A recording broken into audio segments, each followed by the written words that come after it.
Hi everybody, it's February 15th, 2026.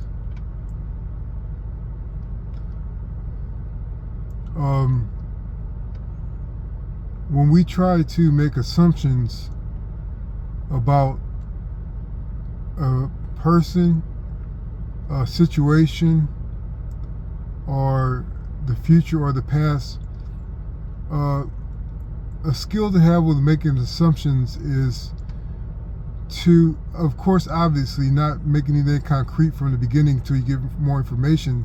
But with assumptions, the best way to deal with them is you have to be ready for the flip, and you have to be ready to accept the flip. And by the flip, I mean when you assume something and you get a new piece of information and it totally was the opposite of what you assumed the first time, you have to be ready to accept that flip.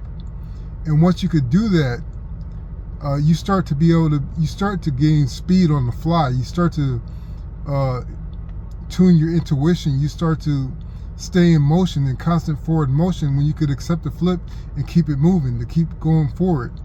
And this is not, in accepting the flip, initially will feel like you're betraying yourself, like you're admitting that you're wrong constantly.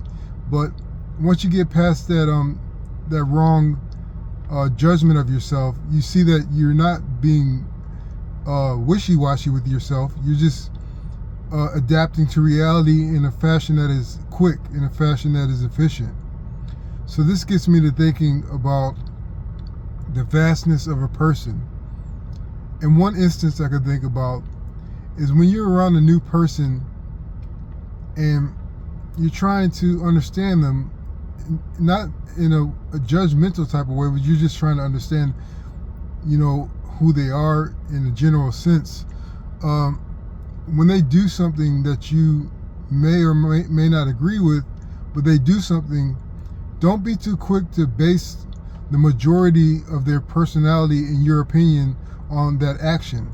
Because what you are seeing in that person is a snapshot in a vast expanse of experience that this person lives through and has lived through.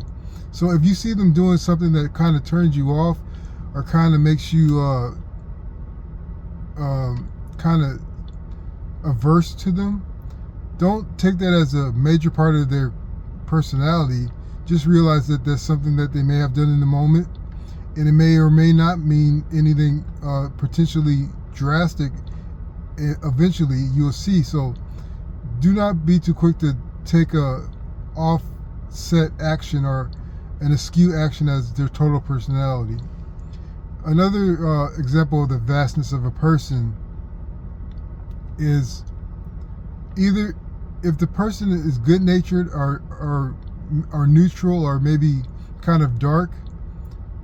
Don't take kindness as an initial sign of weakness or don't be too quick to trust either if you feel like you have some kind of nagging suspicion about them, because you have to understand why if you really want to get to know them, you have to understand why or why not they committed that act of kindness.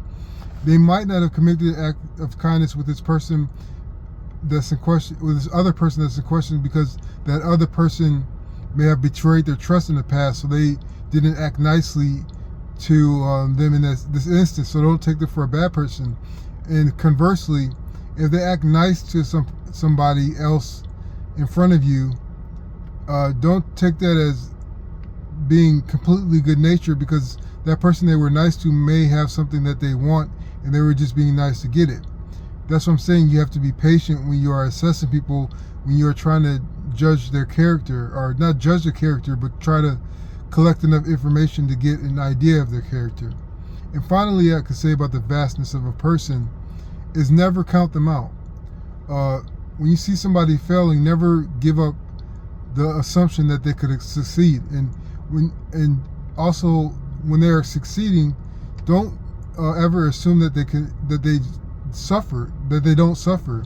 If they're succeeding and they're well off, don't negate the fact that they could just have ups and downs as drastic as your own.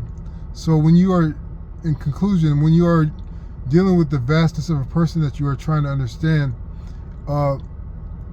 time is a factor. Time reveals truth, and time, in the way that they spend their time, and the things that they do in the time in front of you, may have different avenues and different viewpoints that you need to consider when assuming the vastness of a person. So I hope this helps. Thanks.